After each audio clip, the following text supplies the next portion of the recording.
সাল্লাল্লাহু আলাইহি ওয়াসাল্লাম। আমরা যে বললাম ইসলামের বুনিয়াদ পাঁচটা, আমার আপনার নবী রাহমাতাল লিল আলামিন সাল্লাল্লাহু আলাইহি ওয়াসাল্লাম বয়ান করেছেন, ওটাই হাদিস বনে গেছে। বুখারী শরীফের ভিতরে হাদিসখানা রয়েছে। আল্লাহর নবী দু জাহানের বাদশা রাহমাতাল লিল আলামিন সাল্লাল্লাহু আলাইহি ওয়াসাল্লাম বলেন, বুনিয়াল ইসলামু আলা খামসিন শাহাদাত আল্লাহ ইলাহা ইল্লাল্লাহু ওয়া আন্না মুহাম্মাদান আবদুহু ওয়া রাসূলুহু ওয়া ইকামিস সালাহ ওয়া ইতাআজ যাকাহ ওয়া সাওমি রমাদান ওয়া হজ্জি বাইতিল্লাহি মান ইসতাতাআ ইলাইহি সাবিলা। একটু জোরে সুরে বলুন সুবহানাল্লাহ। হয়তো আমি আলোচনা করব কোরআন এবং হাদিস থেকে, প্রথমে বলে নিয়েছি যদি ভালো লাগে কোরআন এবং হাদিসের আলোচনা, আল্লাহ তার রাসূলের প্রতি যদি আমাদের ঈমান আছে ইনশাআল্লাহ থাকবেন। কাউকে জোর করে বসানো আদত আমার নাই। যদি মহব্বত আছে আল্লাহর তার রাসূলের, যাদের এই মহব্বত আছে অন্তরে, এই যাররা পরিমাণ মহব্বত যাদের অন্তরে আছে তারা থাকবেন ইনশাআল্লাহ।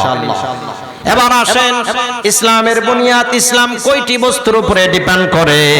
পাঁচটি বস্তুর উপরে। প্রথম হচ্ছে শাহাদাত আল্লাহ ইলাহা ইল্লাল্লাহ, আমি সাক্ষী দিচ্ছি আল্লাহ ছাড়া কোনো মাবুদ নাই, ওয়া আন্না মুহাম্মাদান আবদুহু ওয়া রাসূলুহু, হযরত মুহাম্মদ মুস্তাফা সাল্লাল্লাহু আলাইহি ওয়াসাল্লাম আল্লাহর বান্দা এবং রাসূল। বলেন সুবহানাল্লাহ। এটার নাম কলিমা লা ইলাহা ইল্লাল্লাহু মুহাম্মাদুর রাসূলুল্লাহ। যখন আমরা জবানে পড়ে নিলাম, অন্তর দিয়ে বিশ্বাস করে নিলাম, আমরা মুসলমানের ভিতরে দাখিল হয়ে গেলাম। যখন জবানে পড়লাম, অন্তরে বিশ্বাস করে নিলাম, আমরা মুসলমান হয়ে গেলাম। মুসলমানের তারপরে কি দায়িত্ব রয়েছে এই হাদিসের ভিতরে রয়েছে। যখন মুসলমান হয়ে গেলাম, তারপরে আমাদের উপরে দায়িত্ব আসলো ওয়া ইকামিস সালাহ, তোমরা নামাজ কায়েম করো। বলুন সুবহানাল্লাহ। এখানে নামাজি কে কে একটু হাত তুলে বলেন সুবহানাল্লাহ। নামাজের সংখ্যা যথেষ্ট আলহামদুলিল্লাহ। আর যারা পড়ে না তাদেরকেও যাতে আল্লাহ রাব্বুল আলামিন নামাজি বানায় দেয়, সবাই বলি আমিন। ময়দানে মেহশরে নামাজের বিষয়ে প্রশ্ন করা হবে। কোরআন শরীফের ভিতরে বলা হয়েছে, হাশরের ময়দানে কিছু নবীর উম্মত জাহান্নামের দিকে যখন যাবে, আল্লাহর বান্দা বান্দীরা জাহান্নামের দিকে যাবে, তাদেরকে জিজ্ঞাসা করা হবে, এ আল্লাহর বান্দা, তুমি কেন আজকে জাহান্নামের দিকে যাইতেছো? আওয়াজ দিয়ে বলবে, আমরা নামাজ আদায় করি নাই ঠিক মতো, নামাজ থেকে দূরে ছিলাম। মা সালাকাকুম ফি সাকর ক্বালু লাম নাকু মিনাল মুসাল্লিন। আল্লাহর কোরআন শরীফের ভিতরে ঘোষণা রয়েছে। এবার আসুন পেয়ারা মুসলমান, যখন আমাদের ঈমান হয়ে গেল, ঈমানের পরে আমল কি? প্রথম আমল হলো ওয়া ইকামিস সালাহ, তোমরা নামাজ কায়েম করো। তারপরে হলো ওয়া ইতাআজ যাকাত, তোমরা যাকাত আদায় করো।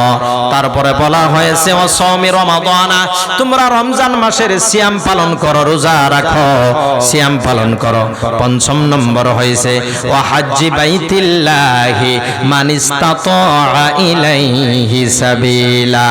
পাঁচ নম্বরটা সমর্থক যদি হয়, ইস্তেতাআত যদি হয়, মান ইসতাতাআ ইলাইহি সাবিলা, ওয়া হজ্জি বাইতিল্লাহি মান ইসতাতাআ ইলাইহি সাবিলা। যদি তোমাদের সমর্থক হয়, মক্কা মদিনা পর্যন্ত পৌঁছার ইস্তেতাআত যদি হয় তোমাদের, তোমরা খানায় কাবার হজটাও করে ফেলো। সুবহানাল্লাহ।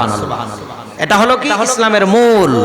এবার আসেন, আমরা যে পড়ি আমানতু বিল্লাহি ওয়া মালাইকাতিহি ওয়া কুতুবিহি ওয়া রুসুলিহি ওয়াল ইয়াউমিল আখির ওয়াল কদরি খায়রিহি ওয়া শাররিহি মিনাল্লাহি তাআলা ওয়াল বা'সি বা'দাল মাউত। এটা কি বলেন তো? এটা কি?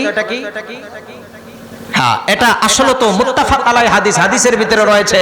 এটা একটা অংশ করে ওলামায়ে কেরাম, মুফাসসিরিনে কেরাম আমাদেরকে শিখাইছেন, আমরা বক্তব্য পড়েছি। কিন্তু এতদিনে দেখি এটা বুখারী মুসলিম শরীফের ভিতরে রয়েছে। সুবহানাল্লাহ। এটা হলো আমাদের ঈমান, এটাও একটা ঈমান।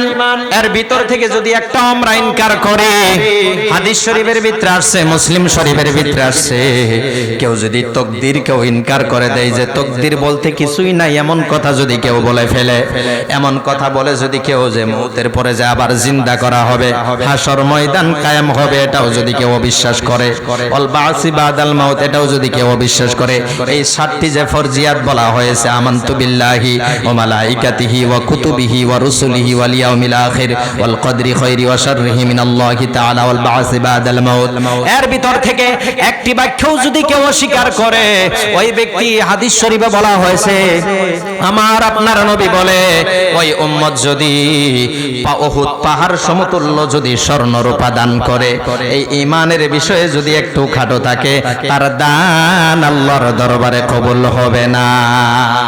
বুঝতে পারলেন? এবার আসেন আমাদের নামাজের গুরুত্ব কেন এত বেশি? নামাজ লাগবে, কেন লাগবে? আল্লাহ রাব্বুল আলামিন পবিত্র কোরআন শরীফের ভিতরে বলে দিয়েছেন, ইন্নাস সালাতা তানহা আনিল ফাহশাই ওয়াল মুনকার, নিশ্চয় নামাজ মানুষকে ফাহিশা কাজ থেকে, খারাপ কাজ থেকে মানুষকে আল্লাহ রাব্বুল আলামিন বিরত রাখে। এই বিশ্বাস কার কার আছে? হাত তুলে বলেন না সুবহানাল্লাহ। খালি খারাপ কাজ থেকে বিরত না, আল্লাহ রাব্বুল আলামিন কঠিন কঠিন বিমার